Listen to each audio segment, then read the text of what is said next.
이제 우리 안 맞는 것 같아. 지긋지긋한 인생 끝내자. 남편이 술에 취해 전화를 걸어왔습니다. 5년 동안 남편 취업 준비에 시댁 생활비까지 제 월급 246만 원을 탈탈 털어가며 뒷바라지한 여자한테 돌아온 말이 이거였죠. 근데 그 전화를 할 때 남편은 제 카드로 결제한 제주도 풀빌라에서 임신한 내연녀와 함께 있었더라고요. 진짜 미친놈이구나 생각했습니다. 시어머니는 제 대출로 차린 카페에서 사모님 행세, 시누이는 제 가족 카드로 명품 쇼핑, 5년간 제 등골을 빼먹던 기생충들이 대기업 합격했다고 저를 걷어차 버린 겁니다. 근데 여러분 이게 말이 됩니까? 카드도 통장도 집도 전기도 수도도 전부 제 이름인데 제가 이 돈줄을 싹둑 잘라버리면 이 사람들한테 무슨 일이 벌어졌을까요? 안녕하세요. 시청자 여러분. 자금줄 차단 한 방으로 시댁을 발칵 뒤집어 놓은 김희영 씨의 사연 바로 들려드리겠습니다. 저는 오늘도 새벽 6시에 눈을 떴습니다. 남편 세범이 거실 소파에서 코를 골며 늘어져 있었고 식탁 위에는 어젯밤 세범이 먹다 남긴 치킨 뼈가 기름때와 함께 널브러져 있었죠. 저는 소리 없이 그 잔해들을 치우고 밥솥에 쌀을 안친 뒤 낡은 구두를 신고 현관문을 나섰습니다. 구두 밑창이 한쪽만 유독 닳아서 걸을 때마다 몸이 살짝 기울었지만 새 구두를 살 여유 같은 건 이미 오래전에 사라졌습니다. 제 월급 246만 원은 통장에 찍히자마자 시어머니의 카페 월세, 세범의 스터디 용돈, 시누이의 휴대폰 요금으로 쪼개져 나갔고 정작 제 손에 남는 건 점심값을 아껴 모은 푼돈뿐이었으니까요. 희영아, 나 이번 달 스터디 교재비가 좀 많이 나왔어. 결혼한 지 5년 세범이 입버릇처럼 하는 말이었습니다. 세범은 결혼 초부터 이런저런 자격증 시험에 손을 대다가 3년 전부터는 대기업 입사 시험에 올인하겠다며 아예 일을 그만뒀습니다. 그 3년 동안 취업 스터디를 핑계로 매달 40만 원에서 50만 원의 용돈을 타갔죠. 결혼 5년 내내 제대로 된 수입 한 번 없이 제 월급에 기대어 살아온 겁니다. 얼마나 더 필요한데? 제가 된장찌개를 저으며 물으면 세범은 소파에 드러누운 채 휴대폰 게임 화면에서 눈을 떼지 않고 대답했습니다. 한 50이면 되지 않을까? 아, 그리고 어머니가 카페 원두값도 좀 보태달라고 하셨어. 저는 국자를 내려놓고 잠깐 눈을 감았습니다. 이번 달 마이너스 통장 한도가 거의 바닥이었거든요. 그 마이너스 통장은 원래 시어머니의 카페를 차릴 때 만든 것이었습니다. 2년 전 시어머니가 저를 불러앉히고는 폼을 잡으며 말했죠. 희영아, 내가 놀고 먹는 것 같아서 마음이 편하질 않구나. 조그만 카페 하나 차려서 나도 돈을 벌어보려고 하는데 보증금을 좀 도와줄 수 있겠니? 시어머니의 눈가에 눈물이 맺혀 있었고 옆에서 시누이가 고개를 끄덕이며 거들었습니다. 언니, 우리 엄마가 이렇게까지 부탁하는 거 처음이야. 한 번만 도와줘. 저는 그 눈물에 속아 제 이름으로 3,500만 원짜리 마이너스 통장 대출을 받아 상가 보증금과 인테리어 비용을 대줬습니다. 시어머니는 카페가 자리 잡으면 대출금을 갚겠다고 했지만 2년이 지난 지금까지 이자 한 푼 갚은 적이 없었습니다. 오히려 매달 월세가 밀린다. 원두가 떨어졌다. 에어컨이 고장났다며 제 통장에서 돈을 빼가는 구멍만 늘어갔죠. 그러던 어느 금요일 저녁 야근을 마치고 지친 몸을 끌고 집에 돌아오자 현관 앞에 세범의 구두가 반듯하게 놓여 있었습니다. 평소 아무렇게나 벗어던지던 세범이 구두를 가지런히 놓은 것은 처음이었습니다. 거실에 들어서자 세범이 식탁 의자에 앉아 제 쪽을 바라보고 있었는데 입꼬리가 귀에 걸릴 듯 올라가 있었습니다. 야, 나 합격했어. 저는 손에 들고 있던 장바구니를 바닥에 내려놓았습니다. 뭐라고? 대한중공업 최종 합격. 오늘 오후에 문자 왔어. 세범이 휴대폰 화면을 제 눈앞에 들이밀었습니다. 최종 합격을 축하드립니다라는 문구가 또렷하게 찍혀 있었죠. 저는 다리에 힘이 풀려 그 자리에 주저앉았습니다. 5년입니다. 세범이 결혼하고 나서 단 한 번도 제대로 된 돈을 벌어오지 못한 채 저 혼자 이 집안의 모든 생활비를 짊어진 지 꼬박 5년이었습니다. 드디어 끝난 거야? 그래, 이제 내가 벌 테니까 고생 좀 덜 하겠지? 세범이 웃으며 그렇게 말했을 때 저는 정말로 모든 고생이 끝나는 줄 알았습니다. 그런데 소식은 빠르게 번졌습니다. 다음 날 아침 시어머니가 카페 문을 열자마자 동네 단골 손님들에게 떠들고 다녔습니다. 우리 세범이가 대한중공업에 붙었어요. 역시 우리 아들은 뭐가 달라도 다르다니까. 신우이도 친구들에게 전화를 돌리며 오빠가 대기업 들어갔다고 자랑을 했고 정작 5년간 등골이 빠지도록 뒷바라지를 한 저에 대해서는 누구도 한마디 하지 않았습니다. 오히려 시어머니는 그 주말 저녁 식사 자리에서 저를 내려다보듯 말했습니다. 희영아, 이제 세범이가 번듯한 데 들어갔으니까 너도 좀 신경 써. 옷차림도 그렇고 화장도 좀 하고 다녀. 대기업 사원 아내가 그 꼴이 뭐니? 숟가락을 쥔 제 손이 부들부들 떨렸지만 저는 아무 말도 하지 못했습니다. 합격 통보를 받은 지 나흘째 되던 날 세범이 캐리어를 끌고 현관에 나타났습니다. 나 입사 전에 좀 쉬다 올게. 제주도 2박 3일. 제주도? 갑자기? 갑자기는 무슨 5년 동안 고생했는데 재충전 좀 하고 와야지. 세범은 제 지갑에서 신용카드를 쏙 뽑아들며 말했습니다. 이거 가져갈게. 회사 들어가면 바로 갚을 테니까. 저는 그 카드를 빼앗지 못했습니다. 5년간 그래왔던 것처럼요. 세범이 떠나고 이틀째 되던 밤, 저는 밀린 카드값을 메꾸려고 주말 특근 신청서를 쓰고 있었습니다. 그때 세범에게서 전화가 왔습니다. 술에 절은 목소리가 스피커 너머로 흘러나왔죠. 야, 희영아. 나 솔직히 말할게. 뭔데 술 마신 거야? 들어봐. 나 이제 대한중공업 다니잖아. 근데 너는 아직 중소기업 격리지? 그래서 세범이 코웃음을 쳤습니다. 이제 우리 안 맞는 것 같아. 지긋지긋한 인생 끝내자. 저는 볼펜을 떨어뜨렸습니다. 지금 뭐라고 한 거야? 이혼하자고. 서로를 위해서. 전화가 끊어진 뒤 저는 어두운 방 안에서 밤새 이불을 움켜쥐고 울었습니다. 제 20대와 30대를 통째로 바친 남자가 제 등골을 빼먹고 올라선 그 자리에서 저를 걷어차 버린 겁니다. 다음 날 아침 부은 눈을 억지로 뜨고 출근 준비를 하는데 수진이에게서 카카오톡이 쏟아졌습니다. 희영아, 지금 바로 확인해. 제발. 사진 파일이 줄줄이 따라왔습니다.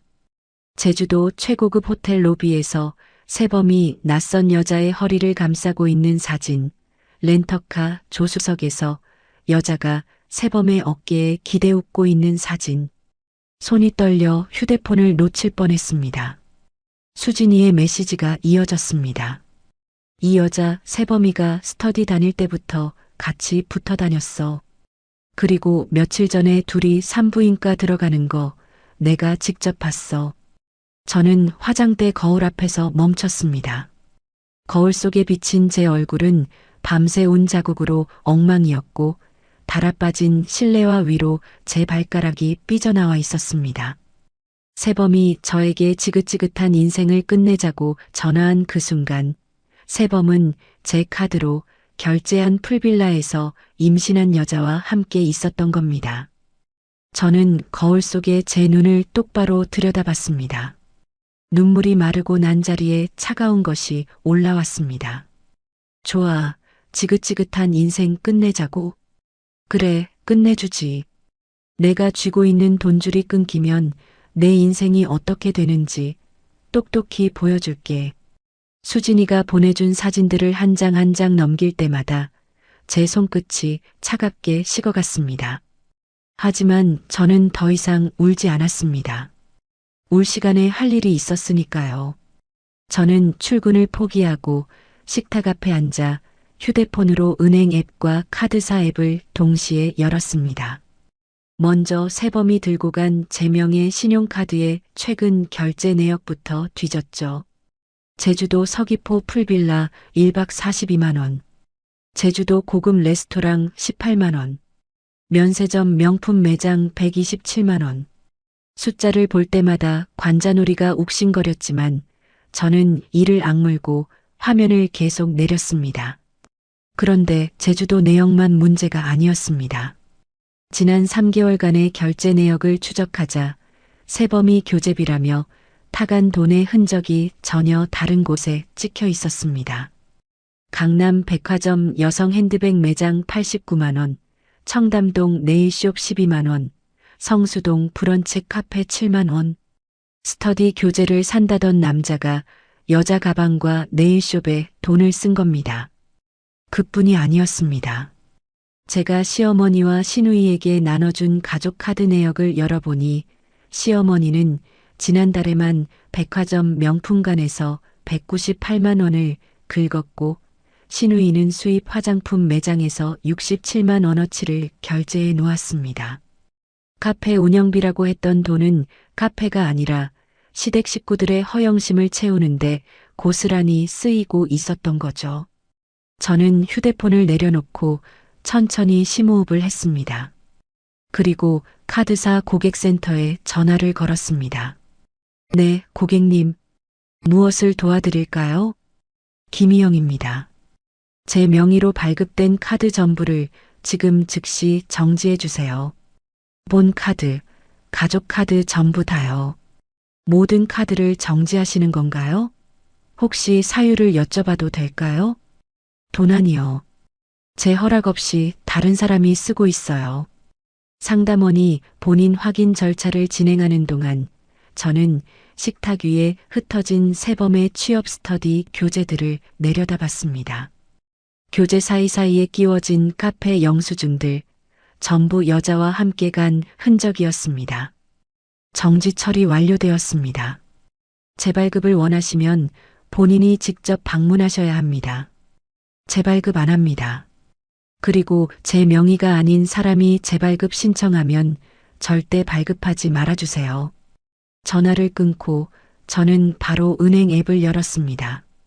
매달 25일마다 시어머니의 카페 상가 월세 85만 원이 자동이체로 빠져나가고 있었고 마이너스 통장 대출 이자 14만 원도 따로 나가고 있었습니다. 저는 두 건의 자동이체를 모두 해지 버튼을 눌러 끊어버렸습니다. 손가락 끝이 떨렸지만 후회는 없었습니다. 이 돈줄이 끊기면 시어머니의 카페는 한 달도 버티지 못할 겁니다. 세범의 제주도 여행도 카드가 막히는 순간 끝장이죠. 저는 다음 할 일로 넘어갔습니다. 휴대폰 녹음 앱을 열어 저장된 통화 파일들을 훑었습니다. 세범이 술에 취해 전화한 그날 밤 통화가 자동 녹음으로 고스란히 남아 있었습니다. 이제 우리 안 맞는 것 같아. 지긋지긋한 인생 끝내자. 세범의 목소리가 스피커에서 흘러나왔고 저는 그 파일을 수진이의 카카오톡과 제 개인 이메일 두 곳으로 동시에 전송했습니다. 혹시 세범이 제 휴대폰에서 녹음을 지우더라도 증거가 남도록요. 그리고 수진이에게 전화를 걸었습니다. 수진아, 고마워. 네가 아니었으면 나 아직도 모르고 있었을 거야. 희영아, 괜찮아? 목소리가 너무 차분해서 오히려 무서운데. 괜찮아. 그런데 부탁 하나만 할게. 세범이가 스터디 다니던 카페 근처에 CCTV 있었지? 그 영상 좀 확보할 수 있을까? 수진이가 잠시 말이 없더니 낮은 목소리로 대답했습니다. 그 카페 사장님이 내 고등학교 선배거든. 내가 한번 부탁해 볼게. 고마워. 그리고 네가 보내준 산부인과 사진이랑 제주도 사진, 날짜랑 시간 순서대로 정리해서 다시 보내줄 수 있어? 알겠어. 오늘 저녁까지 정리해서 보낼게. 근데 희영아, 너 지금 뭐 하려는 거야? 집안 정리 좀 하려고. 전화를 끊고 저는 옷장을 열어 세범의 옷가지들을 하나씩 꺼내기 시작했습니다. 양복, 넥타이, 대기업 면접 때 입으려고 사달라고 졸랐던 코트, 시어머니가 명절 때 보내온 이불 세트와 가르띠, 전부 종량제 봉투에 담았습니다. 한 봉투, 두 봉투, 세범의 흔적이 사라질 때마다 집이 조금씩 넓어지는 것 같았습니다. 짐을 아파트 쓰레기장에 내려놓고 돌아온 저는 현관 도어락 비밀번호를 바꿨습니다. 세범의 생일 조합이던 기존 번호를 지우고 저만 아는 새로운 번호를 눌렀습니다. 잠금이 설정되었다는 안내음이 울렸을 때 제 입꼬리가 아주 살짝 올라갔습니다. 저녁이 되자 수진이가 약속대로 자료를 보내왔습니다.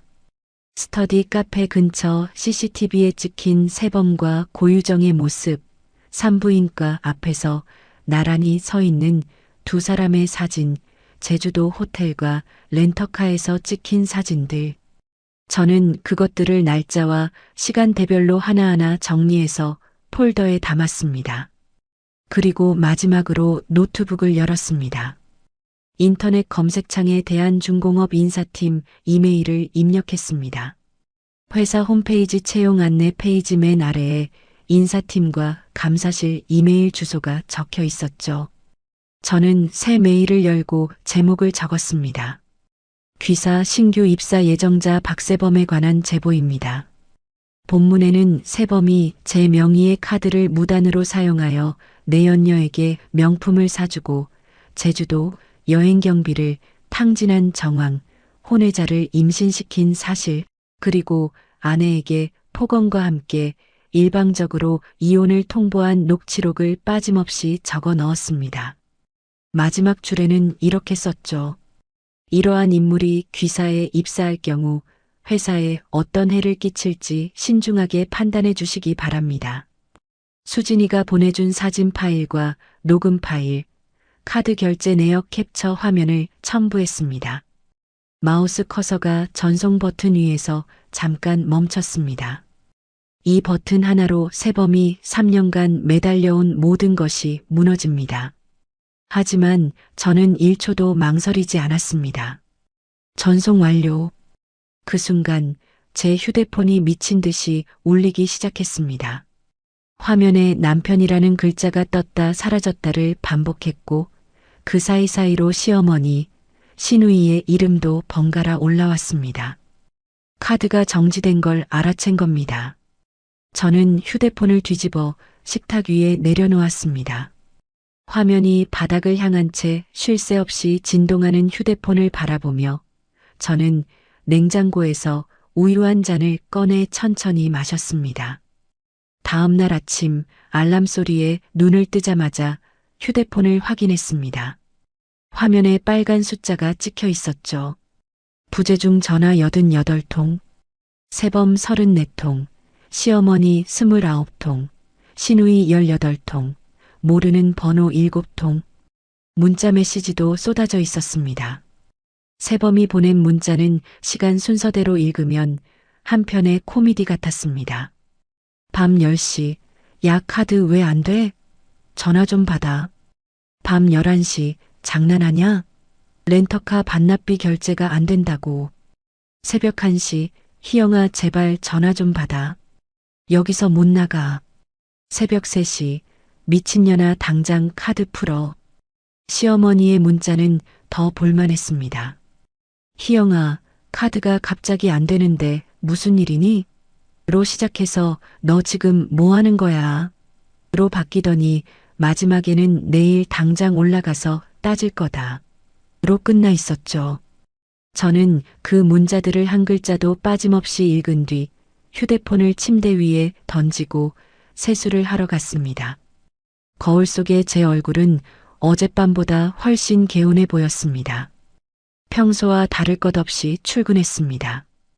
회사 로비를 지나 사무실에 앉아 격리 장부를 펼쳤을 때 점심시간이 되기도 전에 로비 쪽에서 소란이 터졌습니다.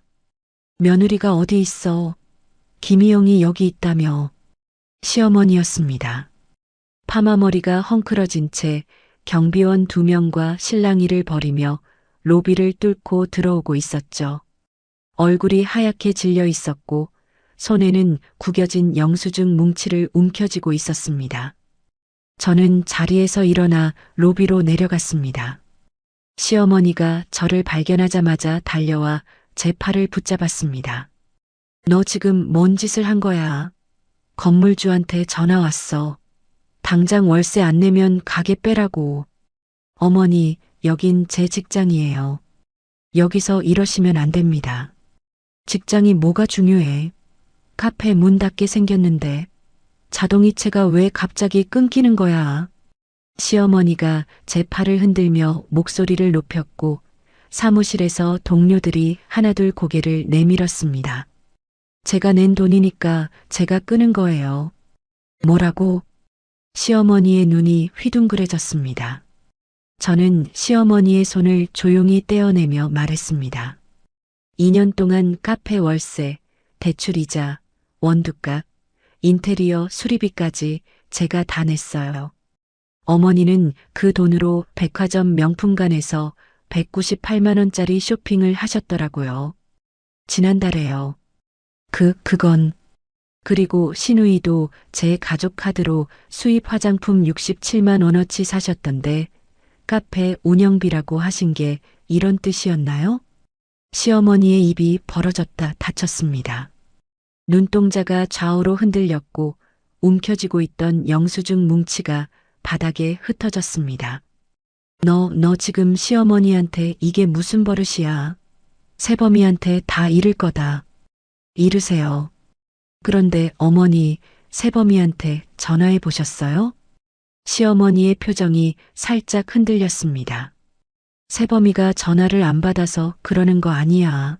너라도 좀 연락을 해줘야지. 새범이가 왜 전화를 안 받는지, 제주도에서 누구랑 뭘 하고 있는지 어머니가 직접 확인해 보세요. 저보다 어머니가 아들한테 물어보시는 게 빠를 거예요.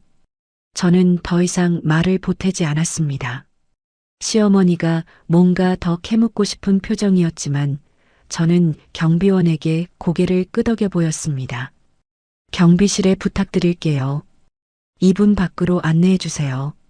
계속 이러시면 업무 방해로 경찰 부르겠습니다. 시어머니가 경비원에게 팔을 잡힌 채 끌려나가면서도 희영아, 희영아 하고 제 이름을 불렀지만 저는 뒤돌아보지 않았습니다. 그날 오후 수진이에게서 전화가 왔습니다.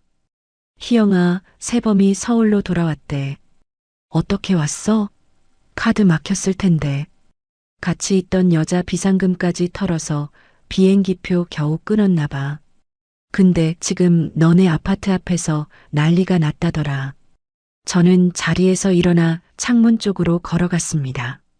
바깥 하늘이 맑았죠. 난리. 비밀번호가 바뀌어서 문이 안 열린다고 발로 차고 소리 지르고 있대. 옆집 사람이 나한테 연락했어. 저는 창밖을 바라보며 고개를 끄덕였습니다. 모든 것이 예상대로였습니다. 퇴근 후 아파트 단지에 도착하자 복도 끝에서 새범의 목소리가 들려왔습니다. 현관문 앞에 캐리어를 세워놓고 주저앉아 있는 새범의 모습이 보였죠.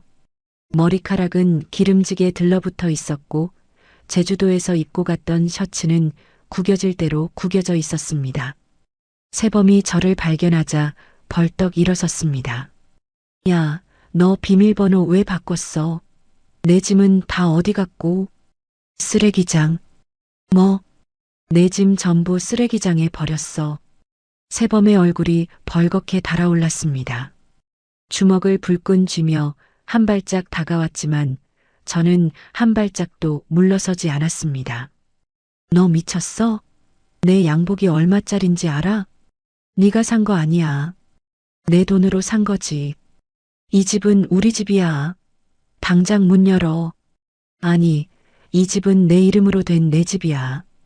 그리고 너는 나한테 이혼하자고 했잖아. 지긋지긋한 인생 끝내자며 세범의 입이 굳어졌습니다. 저는 인터폰 앞에 서서 화면을 켰습니다. CCTV에 세범의 일그러진 얼굴이 또렷하게 잡혔죠. 네가 원한 대로 끝내주는 중이야. 다시는 여기 나타나지 마. 야, 경찰 부른다. 내 집에 날 못 들어오게 하면 너 고소당해. 세범이 호주머니에서 휴대폰을 꺼내 흔들어 보이던 바로 그 순간 세범의 휴대폰 화면이 환하게 켜졌습니다. 세범의 손이 멈췄습니다. 화면을 들여다보는 세범의 눈동자가 커졌고 붉었던 얼굴에서 핏기가 순식간에 빠져나갔습니다. 대한중공업 인사팀 긴급 출석 요청. 세범이 중얼거리듯 읽어내려가는 목소리가 현관문 너머로 흘러들어왔습니다. 저는 인터폰 화면 속에서 사색이 된 세범의 얼굴을 가만히 내려다봤습니다.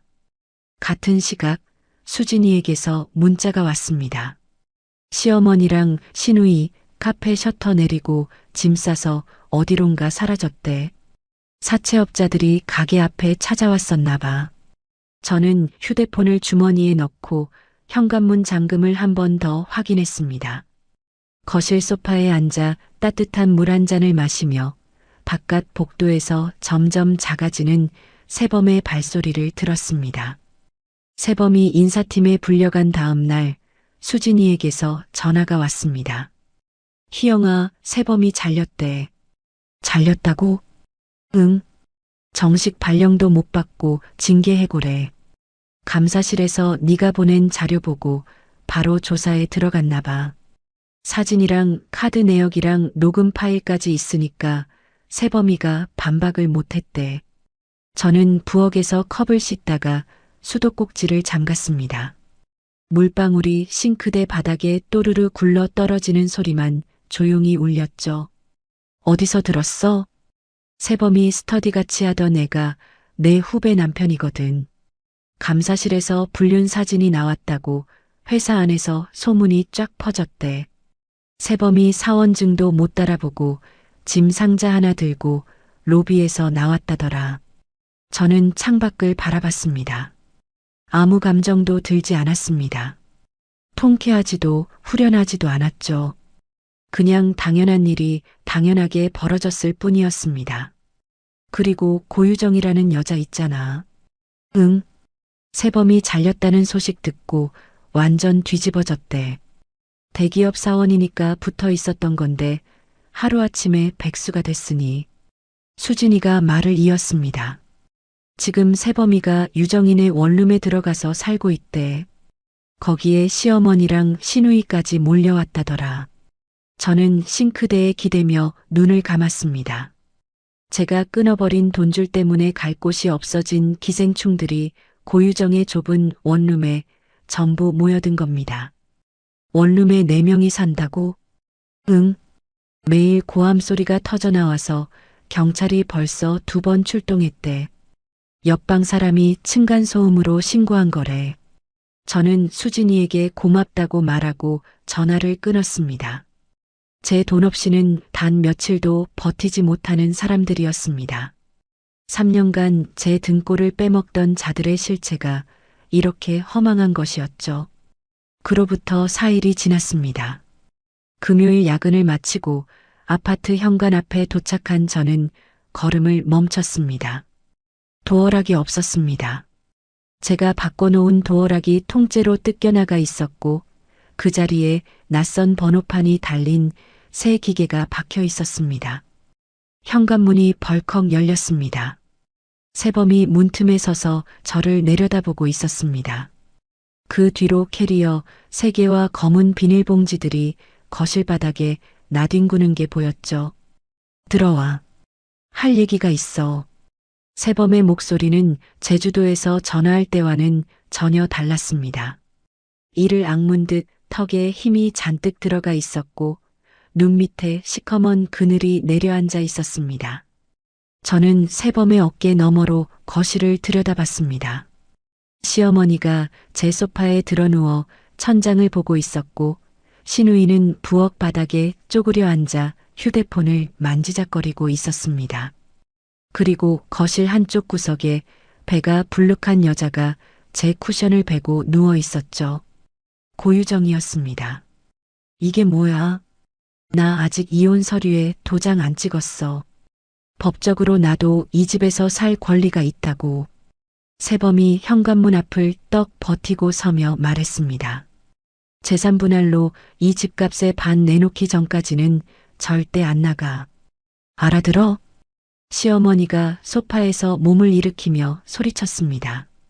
그래, 나는 여기서 뼈를 묻을 거야. 며느리라는 게 시어미를 길바닥에 내앉히면 되는 거야. 고유정이 느릿느릿 몸을 일으켜 세우더니 손에 들고 있던 분홍색 수첩을 펼쳐 보였습니다. 저 임산부예요, 언니. 여기 임산부 수첩.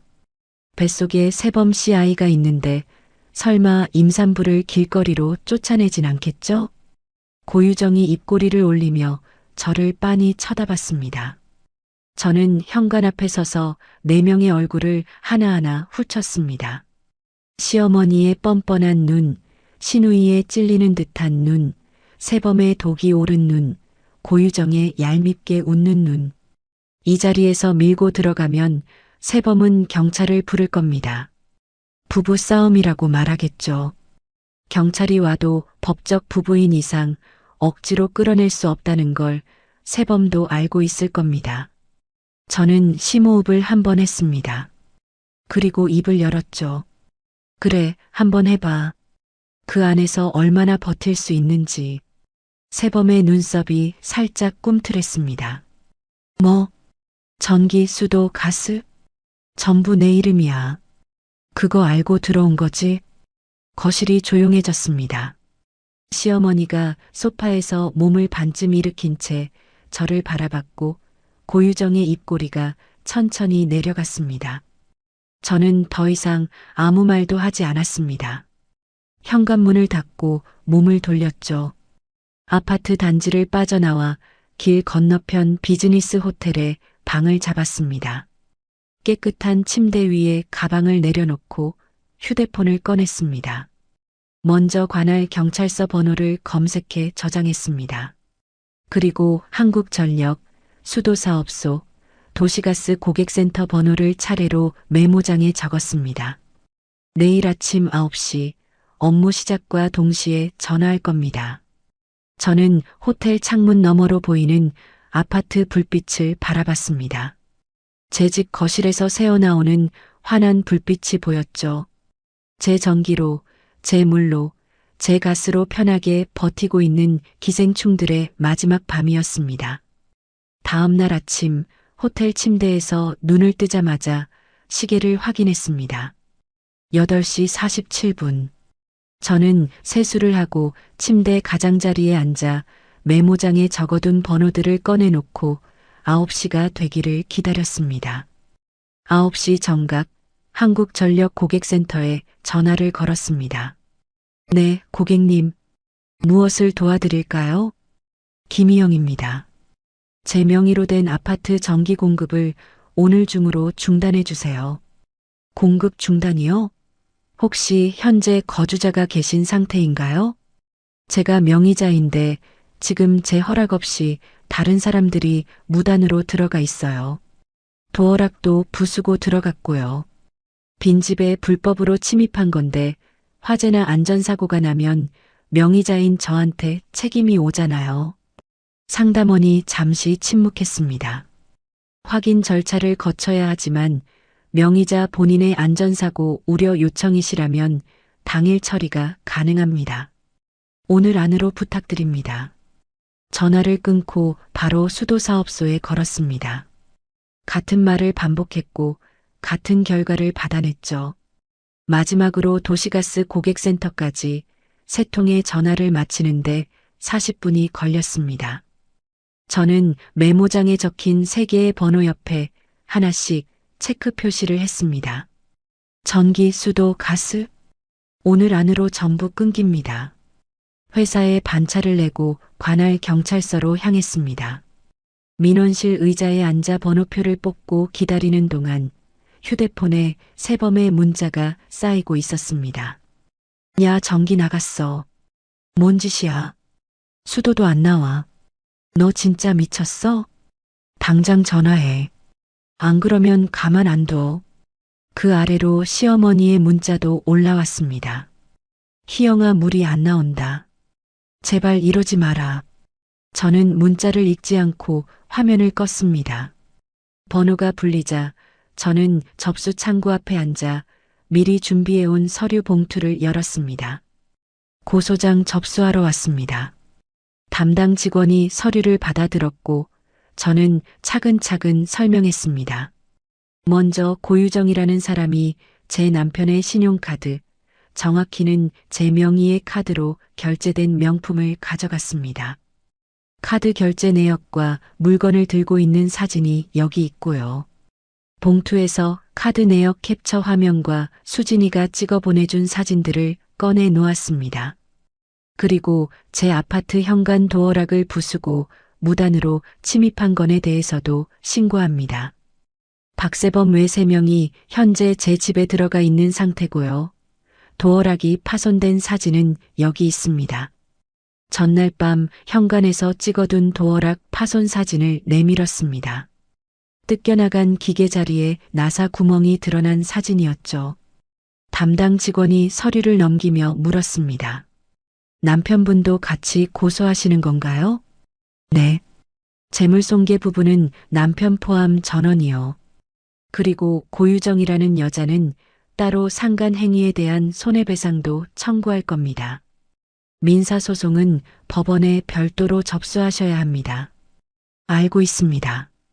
오늘 법원도 갈 예정이에요. 경찰서를 나와 법원으로 향했습니다. 법원 민원실에서 이혼 소송 서류와 고유정을 상대로 한 손해배상 청구 서류를 함께 접수했습니다. 서류를 건네는 제 손은 떨리지 않았습니다. 마지막으로 세범의 은행 계좌에 대한 가압류 신청서를 작성했습니다. 세범은 지금 무직이지만 앞으로 어디서든 돈을 벌면 그 돈이 제 손해배상금으로 먼저 빠져나가도록 묶어두는 겁니다. 모든 서류 접수를 마치고 법원 건물을 나서자 오후 4시였습니다. 5월 햇살이 법원 계단 위로 쏟아지고 있었고 저는 계단에 잠깐 멈춰서서 하늘을 올려다봤습니다. 휴대폰을 꺼내 확인하니 세범의 부재중 전화가 27통, 시어머니 15통, 고유정 8통. 문자는 셀 수도 없이 쌓여 있었죠. 세범의 문자 내용이 바뀌어 있었습니다. 오전까지는 욕설이었는데 오후가 되자 말투가 달라져 있었습니다. 희영아, 제발 물만이라도 틀어줘. 유정이 임산부야. 사람이 물 없이 어떻게 살아? 나 잘못했어. 제발 전화 좀 받아. 저는 그 문자를 캡처해서 증거 폴더에 저장했습니다. 자신이 잘못했다고 인정하는 문자는 나중에 재판에서 쓸모가 있을 테니까요. 호텔로 돌아와 침대에 누웠습니다. 천장을 보며 오늘 한 일을 머릿속으로 정리했죠. 카드 정지, 자동이체 해지, 대기업 투서, 도어락 변경, 단전, 단수, 가스 차단, 형사 고소, 이혼 소송, 손해배상 청구, 가압류 신청.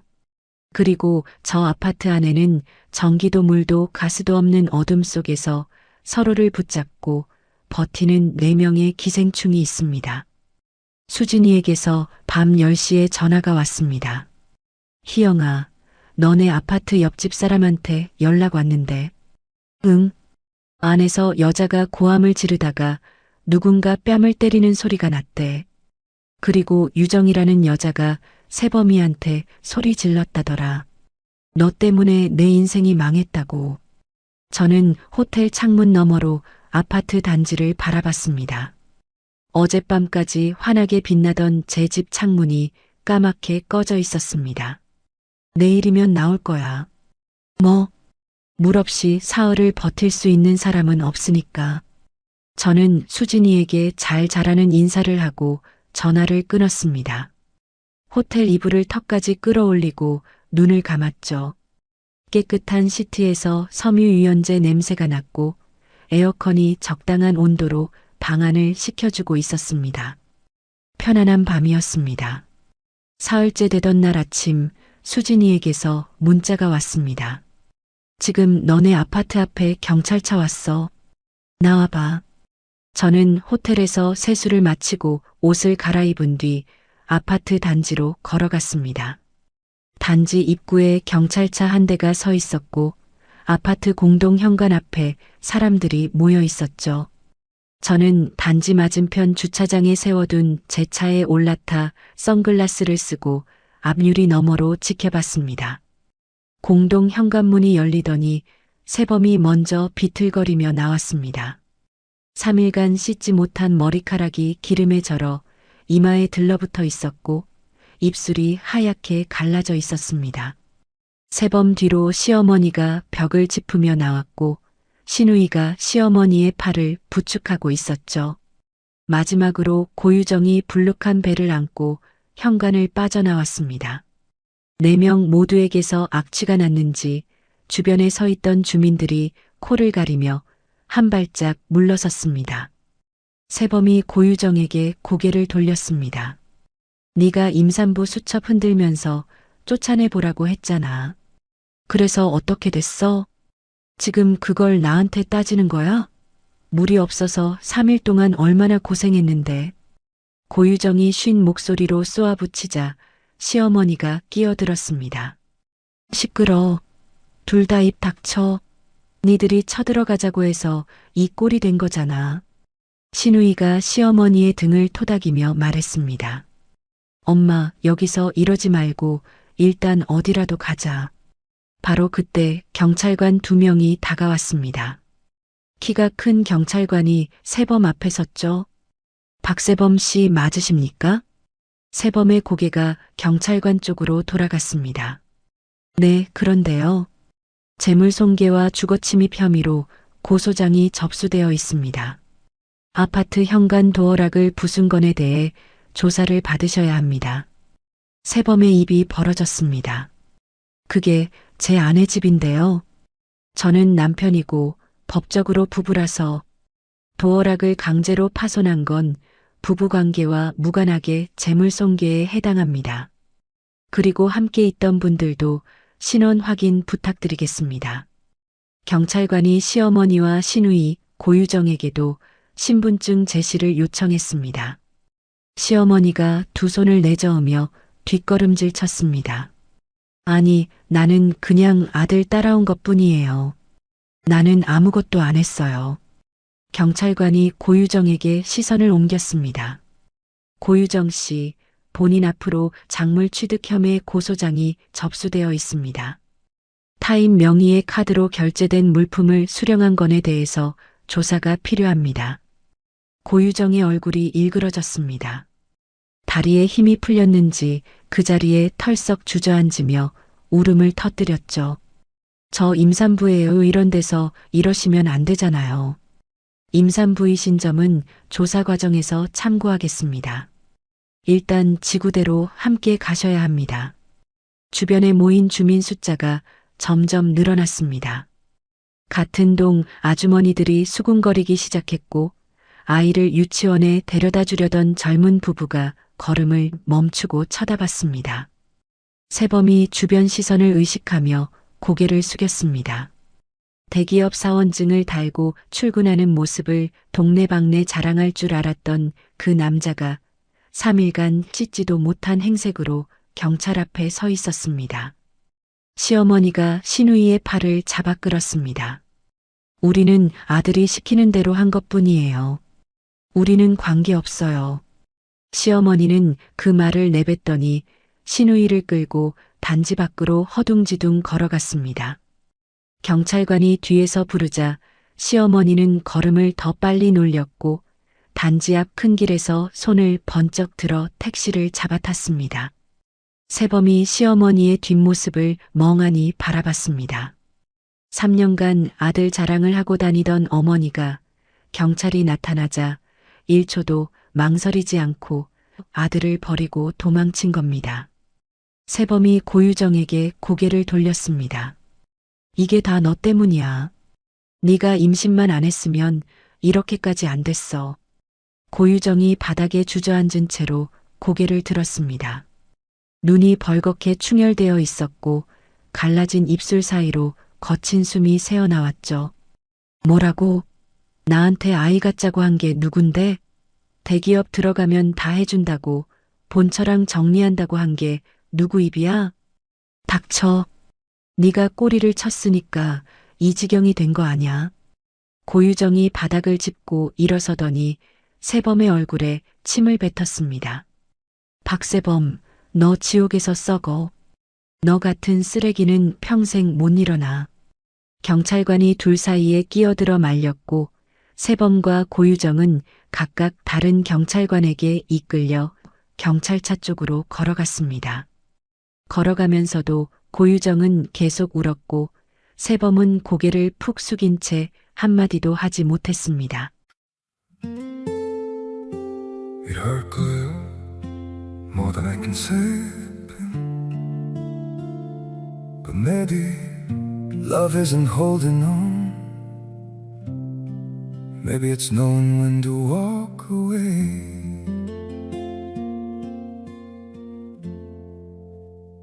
We try to hold what we're slipping through, like sand running from our hands. Every promise started losing shape. We couldn't be what we once planned.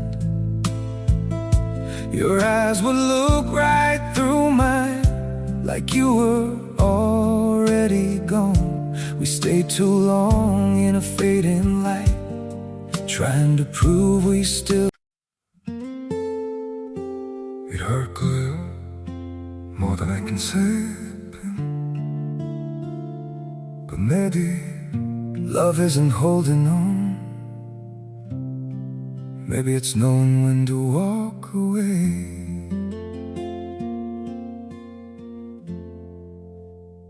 We try to hold what we're slipping through, like sand running from our hands.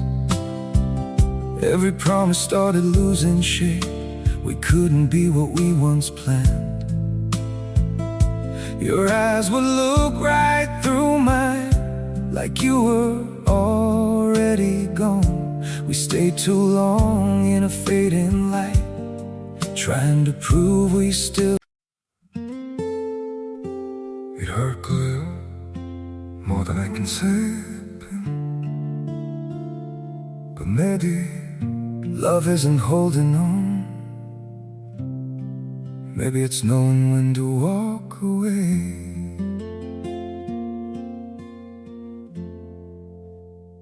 We try to hold what we're slipping through, like sand running from our hands.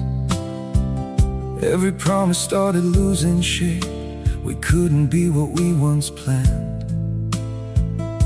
Your eyes would look right through mine, like you were already gone. We stayed too long in a fading light, trying to prove we still. It hurt good, more than I can say. But maybe love isn't holding on. Maybe it's knowing when to walk away.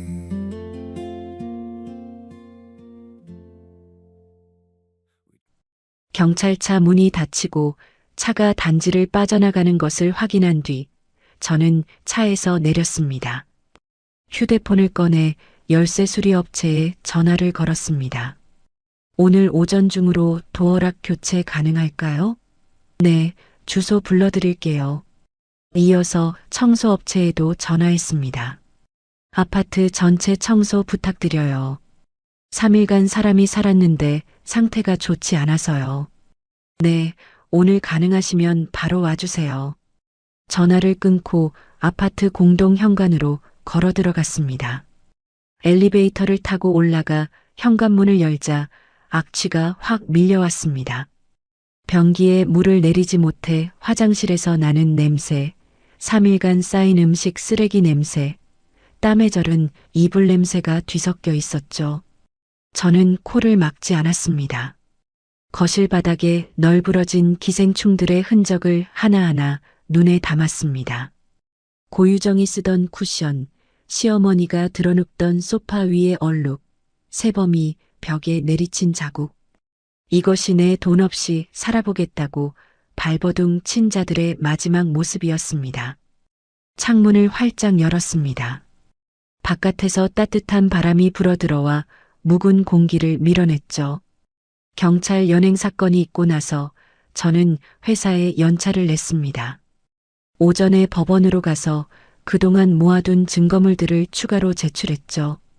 카드 결제 내역, 통화 녹음 파일, 수진이가 확보해준 CCTV 영상, 제주도 미래 사진, 산부인과 출입 사진, 도어락 파손 사진, 새범이 보낸 문자 캡처본, 서류 봉투 2개 분량이었습니다.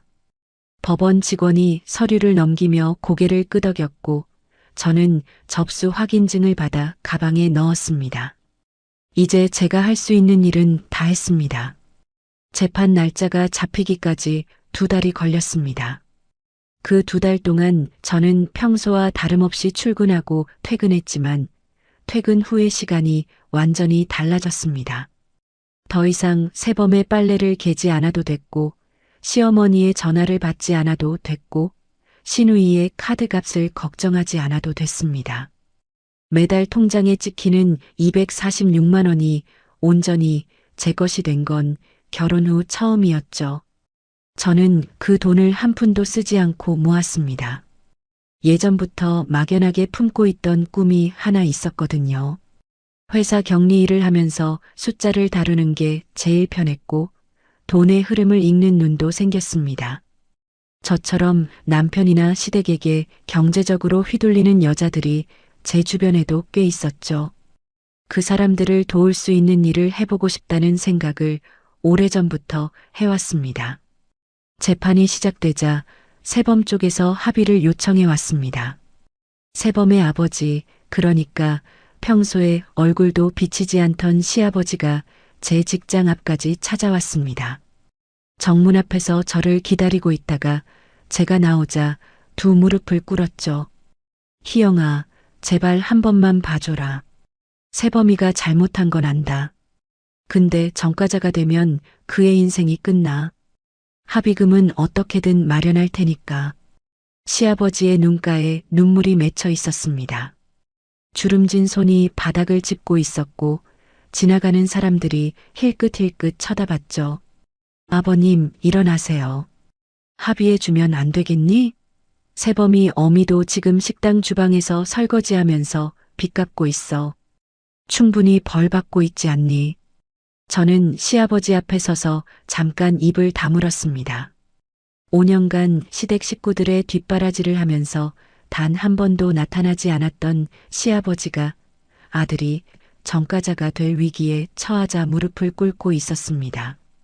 아버님, 저도 5년 동안 무릎이 닳도록 이 집안을 위해 살았어요. 그때는 아무도 고맙다는 말 한마디 안 하셨잖아요. 시아버지의 고개가 떨어졌습니다. 새범이가 저한테 지긋지긋한 인생 끝내자고 했을 때 그 사람은 제 카드로 다른 여자랑 여행을 하고 있었어요. 합의는 없습니다. 법대로 하겠습니다. 저는 고개를 숙여 인사한 뒤 돌아섰습니다. 등 뒤에서 시아버지가 흐느끼는 소리가 들렸지만 발걸음을 멈추지 않았습니다. 재판은 생각보다 빠르게 진행됐습니다. 증거가 너무 명확했기 때문이죠.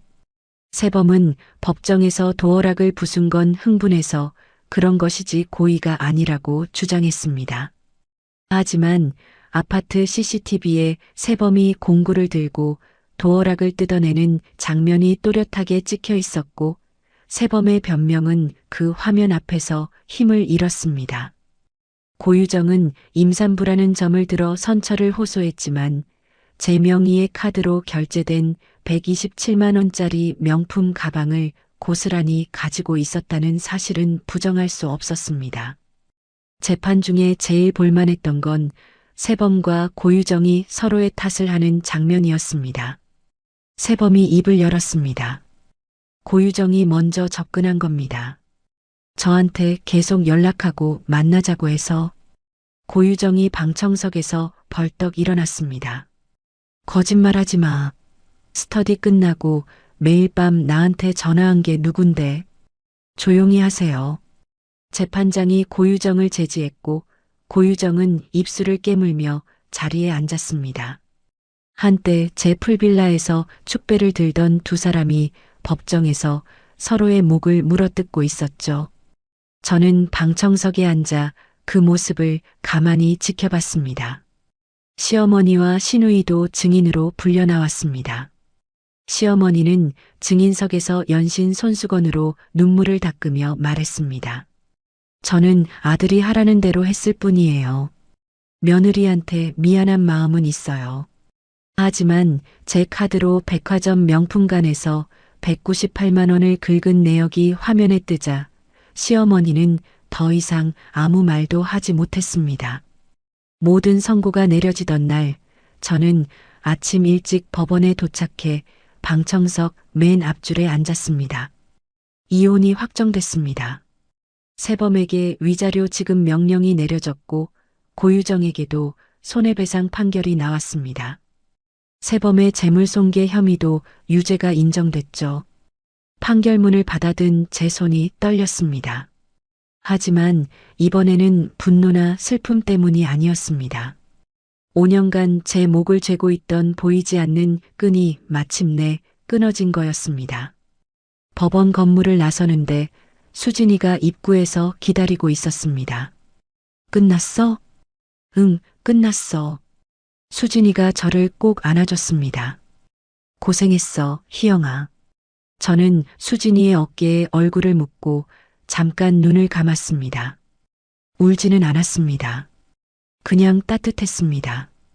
법원 계단을 내려가며 가방 안에 넣어둔 판결문을 한 번 더 만져봤습니다.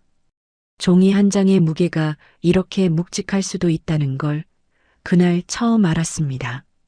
판결이 끝나고 6개월이 흘렀습니다. 어느 날 퇴근길에 수진이에게서 전화가 왔습니다. 희영아, 세범이 요즘 어떻게 사는지 들었어? 아니, 관심 없어서 안 찾아봤어. 낮에는 택배 상하차 알바하고 밤에는 대리운전 뛴대. 전과 기록 때문에 제대로 된 데는 아예 서류도 못 넣는다더라. 저는 지하철 손잡이를 잡은 채 창밖을 바라봤습니다. 대기업 사원증을 목에 걸고 세상을 다 가진 듯 으스대던 남자가 새벽까지 취객의 차를 운전하며 돈을 버는 신세가 된 겁니다. 가압류 때문에 벌어도 통장에 남는 게 없대. 사채 이자에 위자료에 뭐 갚을 게 산더미라더라. 고유정이는 세범이랑 판결 나오자마자 완전히 갈라섰대. 위자료 낼 돈이 없어서 가족들한테 손 벌렸는데 가족들도 등을 돌렸다더라. 지금 어디 사는지 아무도 모른대. 저는 고개를 끄덕였습니다. 대기업 타이틀만 보고 달려들어 임신까지 했던 고유정은 그 타이틀이 사라지자 아무것도 남지 않았던 겁니다. 시어머니랑 시누이는? 그건 좀 웃기는데 둘이 지방 어디 낡은 식당에서 주방 보조로 일하고 있대. 새벽부터 밤까지 설거지하고 반찬 만들고 동네 상인회에서 빚쟁이로 소문이 나서 원래 살던 데서는 얼굴을 못 들고 다닌다더라. 제 마이너스 통장으로 카페 차려놓고 사모님 행세를 하던 시어머니가 남의 식당 주방에서 고무장갑을 끼고 있는 모습이 떠올랐습니다. 제 가족 카드로 수입 화장품을 사바르던 시누이가 기름때 묻은 앞치마를 두르고 있을 거라는 생각도요. 수진아, 고마워. 그 얘기는 이제 됐어. 응, 알겠어. 그런데 너는 요즘 어때? 회사에서 잘 지내? 아, 그것도 할 말이 있는데. 나 회사 그만뒀어. 뭐? 수진이의 목소리가 한 옥타브 올라갔습니다. 그만뒀다니 갑자기 왜? 갑자기는 아니야. 사실 판결 나고 나서부터 준비했거든. 지하철에서 내려 집으로 걸어가며 수진이에게 말했습니다. 나 재무 컨설팅 사무소 열었어. 재무 컨설팅? 응. 나처럼 남편이나 시댁한테 경제적으로 휘둘리는 사람들 있잖아. 재산 분할이나 독립 자금 관리 같은 거 도와주는 일이야. 격리 일하면서 배운 게 이런 데 쓸 줄은 몰랐지. 김희영, 너 진짜 대단하다. 대단한 거 아니야. 그냥 내가 겪은 일을 다른 사람은 안 겪었으면 좋겠어서. 사무소를 연 지 석 달이 지났습니다. 처음에는 수진이가 주변 지인들에게 소개해줘서 손님이 하나둘 찾아왔고 입소문이 나면서 점점 바빠졌죠. 상담을 하러 오는 분들의 사연은 저마다 달랐지만 눈빛은 비슷했습니다. 제가 5년 전에 낡은 구두를 신고 시댁으로 향하던 그때의 눈빛이요. 지치고 억울하고 그런데 어디서부터 손을 써야 할지 모르겠다는 그 눈빛. 저는 그 눈빛을 알아보는 사람이 됐습니다. 어느 날 저녁 마지막 상담을 마치고 사무소 불을 끈 뒤 집으로 돌아왔습니다. 현관문을 열자 조용한 거실이 저를 맞아줬습니다.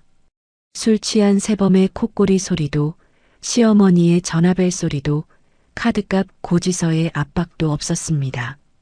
냉장고에서 주스를 꺼내 소파에 앉아 한 모금 마시며 텔레비전을 켰습니다.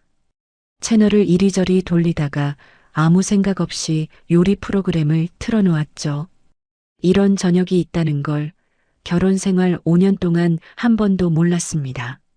누군가의 뒤치다꺼리를 하지 않는 저녁, 누군가의 빚을 걱정하지 않는 저녁, 오직 저만을 위한 저녁이요. 소파에서 일어나 화장실로 갔습니다. 세수를 하고 고개를 들어 거울을 봤습니다. 5년 전에 김희영은 없었습니다. 밑창 다른 구두를 신고 고개를 숙이며 살던 여자, 남편의 용돈 타령에 한숨을 삼키던 여자, 시어머니의 핀잔에 아무 말도 못하던 여자. 그 여자는 사라지고 거울 속에는 제 이름으로 된 사무소를 운영하는 사람이 서 있었습니다. 새범이 그날 밤 술에 취해 전화로 내뱉었던 말이 떠올랐습니다. 지긋지긋한 인생 끝내자. 맞아, 끝났어. 네가 기생하던 인생은 끝났고 내 진짜 인생이 시작됐으니까. 저는 거울 속에 제 얼굴을 보며 입꼬리를 올렸습니다. 거울 속에 김희영도 저를 보며 웃고 있었습니다. 침대에 누워 불을 끄기 전 내일 아침 첫 상담 일정을 확인했습니다. 남편에게 재산을 다 빼앗기고 아이 둘을 데리고 나온 30대 여성이었죠. 저는 내일 아침 그 사람 앞에 앉아 이렇게 말할 겁니다. 괜찮아요. 지금부터 하나씩 같이 정리하면 돼요. 불을 끄자 어둠 속에서 창문 너머로 가로등 불빛이 희미하게 들어왔습니다. 5년간 저를 짓누르던 무게가 전부 사라진 이 가벼운 몸으로 저는 내일도 앞으로 걸어갈 겁니다. 자, 여러분, 오늘 김희영 씨 사연 잘 들으셨나요? 저는 이 사연을 읽으면서 세상에는 상상하지 못한 많은 일들이 있구나 라고 생각이 들었습니다. 가끔 이런 사연을 들으면 또 생각하게 되는 게 있어요. 내 돈으로 숨 쉬면서 고마운 줄 모르는 사람, 내가 없으면 하루도 못 버티면서 나를 하대하는 사람. 그런 사람한테는 아무리 잘해줘도 소용이 없다는 거죠. 진짜 답은 하나뿐이었습니다. 내가 쥐고 있는 걸 놓지 않는 것, 그리고 때가 되면 단칼에 끊어버리는 것. 김희영 씨는 그걸 해냈고 지금은 자기 자신의 앞날을 위해 당당하게 살고 있습니다. 반대로 기생충처럼 붙어 살던 사람들은 돈줄이 끊기자마자 며칠도 못 버티고 무너졌죠. 세상에서 제일 무서운 게 뭔지 이 사연이 딱 보여준 것 같습니다.